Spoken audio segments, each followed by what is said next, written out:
السلام عليكم ومرحبا بكم في قناة في الجول دي زاد وفيديو جديد حول تأهل مانشستر سيتي إلى نهائي دوري أبطال أوروبا ليلاقي أحد الناديين إما ريال مدريد أو تشيلسي، وأيضا تألق رياض محرز في هذه المباراة. لكن صراحة الصدمة حكمتني كي لقيت بأن روبن دياز أعطاه له جائزة أفضل لاعب في هذه المباراة. صراحة روبن دياز قدم مباراة مثالية، قطع العديد من الكرات، يعني خلى هجوم باريس سان جيرمان في حيرة، يعني غلقها عليهم هو وزينشينكو وولكر. ولكن رياض محرز سجل هدفين وقدم أداء مميز جدا، وما يديش هذه الكرة.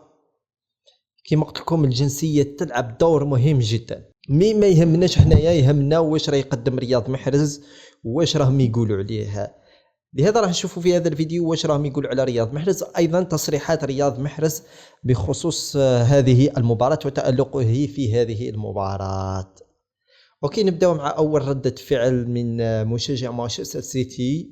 مانيش عارف اذا من بي اس جي ولا مانشستر ولا من نادي اخر، مشجع اندية اخرى. المهم واش قال هذا برميل. أظهر محرز أنه قادر على اللعب، عرضان رائعان منه في نصف النهائي ضد باريس سان جيرمان، أخذ لعبته إلى مستوى جديد ويمكن أن تضيف حتى الدفاع إلى ذخيرته.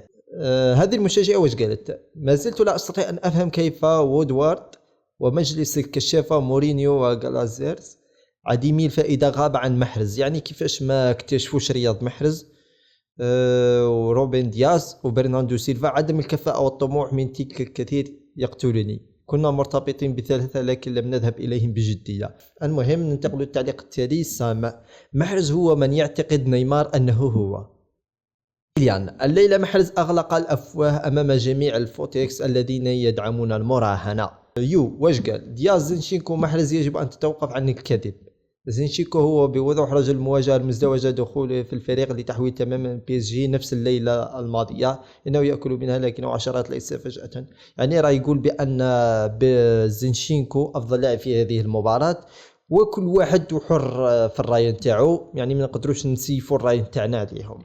ايميد سيتي يفوز بتسجيل محرز هدفين، دي بروين يستحق الافضل في العالم. مشجع اخر واش قال؟ محرز يرشد السيتي الى اول نهائي له في دوري ابطال اوروبا مرفقا هذه الصوره. ماريان جونيور واش قال؟ لا باس، انا اكره محرز.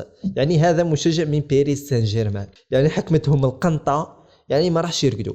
قد لا ينام البعض بسبب هدفي رياض محرز اليوم كان شيئا اخر. تعال الى الملك، من الافضل انت لا تفوت. مش عارف واش صرا بين رياض محرز ونيمار جونيور، يعني ما شفتهاش هذه اللقطه الا في الصور. تشارلز واش قال؟ محرز الملقب صلصه جزائريه. محرز عن المواجهتين، يعني داي معاه كيليان بابي ونيمار ودي ماريا. محرز حقا. شوف ارفقوا هذه الصوره تاع جي تي 5، ولكن في بلاصتها لاعبي السيتي من بينهم رياض محرز وبيب غوارديولا. فريدو واش قال؟ مرحبا انا كارما، هل يمكن تسليط الضوء على تغريدات الباريسيين الذين كانوا يتبولون على محرز من فضلك؟ اللي كانوا جايبينها مورا رياض محرز وما زالوا جايبينها الى حد اللحظه. محرز يتعرض للمضايقه من طرف مشجعي باريس سان جيرمان، موتوا بالقنطه. يمكن ان نسميها راس دي محرز. تسونامي رياض محرز. والله نفسها، والله جابها نيشان. سيف واش قالت؟ محرز هو 100 مرة أفضل من نيمار لولا هراء الضجيج. محرز يستحق كل هذه الضجة. محرز واش قال على مواقع التواصل الاجتماعي؟ الطريق إلى النهائي، الأهم الآن الحمد لله. ورياض محرز يهنئ المسلمين وخاصة الجزائريين، قال إيه صح فطوركم. ورد عليه حساب مانشستر سيتي I love you. كما كنتم تشوفوا هذه أعزائي المشاهدين الصورة بين نيمار ورياض محرز. هناك عدة تعليقات ساخرة تقول بأن رياض محرز يعلم نيمار جونيور كيف يصبح لاعب مميز جدا. اوكي، ننتقل الى تصريحات رياض محرز عقب هذه المباراة. بالطبع رياض محرز يقول ان باريس سان جيرمان فقدوا اعصابهم خلال هزيمة مانشستر سيتي، يعني عندما فاز مانشستر سيتي بعد هدف رياض محرز الثاني الله اعلم، لاعبو باريس سان جيرمان جن جنونهم. ادعى رياض محرز أن باريس سان جيرمان فقد أعصابه خلال الشوط الثاني من هزيمته 2-0 أمام مانشستر سيتي. وشهد باريس سان جيرمان طرد أنخيل دي ماريا وأيضا بطاقات صفراء متعددة للاعبي باريس سان جيرمان الذي جن جنونهم. هذه البطاقات ظهرت في ال20 دقيقة الأخيرة من عمر هذه المباراة. بزاف لاعبين تلقوا بطاقات صفراء خلال 20 دقيقة التالية. واش قال رياض محرز أيضا؟ كانت مباراة جيدة جدا، لم نبدأ بشكل جيد من جديد. لا أعتقد أننا تحدثنا بشكل جيد للغاية في الشوط الأول، ولكن بعد ذلك سجلنا الهدف، ثم كنا أكثر راحة بعد الهدف. وفي الشوط الثاني لعبنا بشكل جيد للغاية وكان بإمكاننا تسجيل المزيد من الأهداف. لقد فقدوا أعصابهم ثم بدأوا في ركلنا وكان لديهم بطاقة حمراء، ثم كان الأمر أكثر راحة بالنسبة لنا. يعني اللي خلى لاعبي السيتي ورياض محرز يسيطروا على هذه المباراة هو جنون لاعبي باريس سان جيرمان وخاصة أنخيل دي ماريا. وأضاف رياض محرز: لا أعتقد أنها كانت خطة اللعب، ولكن من الواضح أنهم اضطروا إلى المجيء إلينا. ربما في بعض الأحيان كنا أعمق قليلا، وعندما خسروا الكرة ونحن جيد على الأعداد أيضا هكذا جاء الهدفان ونحن سعداء. بالطبع نحن نعلم أنه قادر على وضع الكرة في المرمى الآخر، وهذا شيء نعمل عليه طوال الوقت. اليوم كان جيدا. عندما تلعب في نصف النهائي دوري أبطال أوروبا يجب أن تكون صلبا.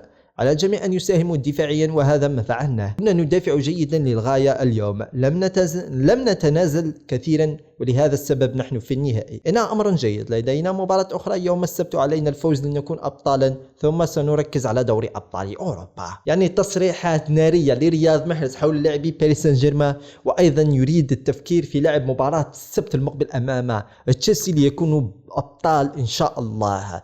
محرز إن شاء الله الثلاثية هذا العام إن شاء الله، ثلاثية قوية جدا. إذا كانت هذه تصريحات رياض محرز وردود أفعال بعض جماهير مانشستر سيتي وجماهير أخرى حول أداء رياض محرز في هذه المباراة، حول تأهل السيتي إلى نهائي دوري أبطال أوروبا ليلاقي بين الناديين ريال مدريد أو تشيلسي. ثم قولوا لي في التعليقات آراءكم وتوقعاتكم، هل السيتي سيلعب أمام ريال مدريد أم تشيلسي؟ أتمنى الفيديو يعجبكم، لا تبخلوا علينا باللايك، الاشتراك في القناة وتفعيل زر التنبيهات ومشاركة هذا الفيديو فضلا وليس أمرا. ربي يحفظكم، ربي ينوركم. تلقاو في فيديو آخر إن شاء الله، لما لا بعد قليل أيضا، إذا كان هناك جديد وتصريحات لبيب غوارديولا وأي شيء جديد إن شاء الله تجدونه على هذه القناة. المهم حفزونا باللايكات ومشاركة الفيديو والتعليقات، والسلام عليكم ورحمة الله وبركاته.